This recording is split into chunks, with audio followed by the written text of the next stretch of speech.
बेटी को बहू के सामने सर पर चढ़ाने का नतीजा। नीतू, एक बात पूछूं, बुरा ना मानना, लेकिन जिस तरह से तुम अपनी बेटी के सारे काम कर रही हो, उसके कपड़े धोने से लेकर खाना बनाने तक का सब कुछ, क्या बहू आने के बाद उसे भी सब कुछ करके दोगी? दूंगी जी। अगर बहू भी बेटी की तरह कमाने जाएगी तो मैं उसे भी सब कुछ करके दूंगी, लेकिन अगर वह घर पर बैठी रहेगी तो उसे घर के सारे काम करने पड़ेंगे। नीतू की बात सुन बुआ जी बोली, नीतू, बेटी बेटी होती है और बहू बहू होती है। देख लेना तेरी यह जिगर बहू के सामने न चलने वाली। कहीं ऐसा ना हो जाए कि बहू और बेटी के चक्कर में तू नौकरानी बनकर रह जाए। बुआ जी तब की तब देखेंगे, अभी से क्यों परेशान होना। नीतू खिलखिलाकर हंस पड़ी। 2 साल बाद नीतू सुबह 4 बजे से रसोई में लगी हुई है। पति का नाश्ता लंच के साथ साथ तैयार कर रही है और बेटी आराम से 7 बजे बिस्तर से हिलते डुलते उठकर हाथों में ब्रश लिए बाथरूम की तरफ बढ़ रही है। और वहीं दूसरी ओर बहू रिंकू अभी तक अपने कमरे में सो रही है, क्योंकि उसके पति का एक दिन का दफ्तर होता है और दूसरे दिन छुट्टी होती है, इसलिए वह आज रसोई में नहीं आने वाली। शुरू शुरू में रिंकू सुबह उठकर किचन का सारा काम करती, लेकिन धीरे धीरे उसने महसूस किया कि जवान नंद, जिसकी शादी करने की उम्र हो चली है, आराम से सोकर उठती है और दफ्तर चली जाती है।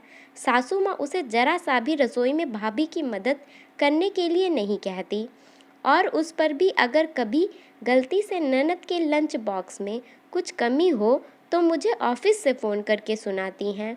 एक दिन रिंकू ने साफ साफ अपनी सासू माँ से कह दिया, वह सुबह सुबह नहीं उठेगी, आपकी बेटी रसोई में जाकर अपना नाश्ता बनाए। वहीं बेटे ने भी पत्नी का ही पक्ष लिया था कि उसे भी अपनी बहन का काम ना करना अच्छा नहीं लगता था। रिंकू इस घर की बहू है, तुम्हारी बेटी की नौकरानी नहीं, इसलिए आज से जिस दिन मेरा दफ्तर नहीं रहेगा वह नहीं उठेगी। बेटी से बोलो कि नाश्ता बनाकर ही दफ्तर जाए। यह क्या बात हुई कि बहू नहीं उठेगी? तुम्हारी बहन दफ्तर जाती है, 4 पैसे कमाती है, और तुम्हारी पत्नी तो दिन भर घर पर आराम करती है। फिर जो कमाने जाएगा वो घर पर काम क्यों करेगा? नीतू मुंह बनाते हुए बोली। तो बेटे ने भी जवाब देने में क्षण भर की देरी न की। माँ, तुम्हारी बेटी कमाती है तो अपने लिए, घर के खर्च में पैसे मेरे लगते हैं, कभी घर में उसने अपनी कमाई की एक पाई नहीं दी है। फिर मेरी पत्नी उसकी गुलामी क्यों करे?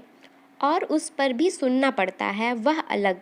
बेचारी अब बेटी और बहू के बीच में फंस चुकी थी, लिहाजा जिस दिन बहू नहीं उठती उस दिन नीतू ही किचन संभालती। अब नीतू जी को रह रहकर बुआ जी की नसीहत याद आ रही थी। अब उन्हें समझ आने लगा था कि बेटी को बहू के सामने सर पर चढ़ाने का नतीजा क्या होता है।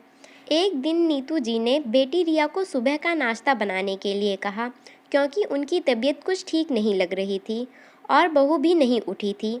लेकिन बेटी रिया ने नहीं कहकर साफ मना कर दिया कि मैं कैंटीन में खा लूँगी, लेकिन सुबह सुबह पसीना नहीं बहाने जाऊँगी किचन में। तू तो कैंटीन में खा लेगी, लेकिन तेरे पापा वो नहीं खाते ना कैंटीन में, क्योंकि उन्हें कैंटीन का खाना नहीं जमता। इस पर बेटी ने तपाक से जवाब दिया, माँ, पापा के लिए नाश्ता बनाना भाभी की जिम्मेदारी है, वह इस घर की बहू हैं। क्या कहा? अगर वो घर की बहू है तो तू भी तो इस घर की बेटी है। नीतू जी गुस्से में बोली, मैं इस घर की बेटी हूँ, वह भी कमाऊँ, आपकी बहू की तरह फालतू नहीं हूँ, रिया ने तपाक से कहा। बेटी की सोच जानने के बाद नीतू जी को बहुत गुस्सा आया। तो आज से कान खोलकर सुन ले, इस घर की फालतू बहू आज से तेरे कोई काम नहीं करेगी और ना ही मैं तुम्हारे किसी काम को हाथ लगाऊंगी। अब तू सोच ले कि तुझे क्या करना है। नीतू जी सख्त आवाज़ में बोली और किसी तरह बिस्तर से उठकर पति के लिए नाश्ता बनाने के लिए किचन में पहुंची, जहां का नज़ारा देखकर आश्चर्यचकित रह गई, क्योंकि सास की तबीयत बिगड़ी हुई देखकर बहू ने सारा नाश्ता तैयार कर ससुर जी के लिए लंच बॉक्स भी तैयार कर दिया था। यह देख नीतू जी की आंखें भर आई। जो नीतू जी बहू का दोष देती रहती थी, आज बहू के ही पक्ष में खड़ी थी और बेटी को सबक सिखाने की ठान ली थी। अगले 4 दिन तक नीतू जी ने अपनी बेटी रिया के किसी भी काम में हाथ नहीं लगाया। घर के खाने की आदी रिया भी कैंटीन का कच्चा पक्का खाकर पक चुकी थी, लिहाजा चौथे दिन उसने भी हथियार डाल दिए और रोज़ सुबह सुबह उठकर भाभी के साथ नाश्ता बनाने में मदद करने लगी। आशा करती हूँ आपको ये कहानी पसंद आई होगी। ऐसी ही और कहानियाँ सुनने के लिए हमारे चैनल को सब्सक्राइब करें।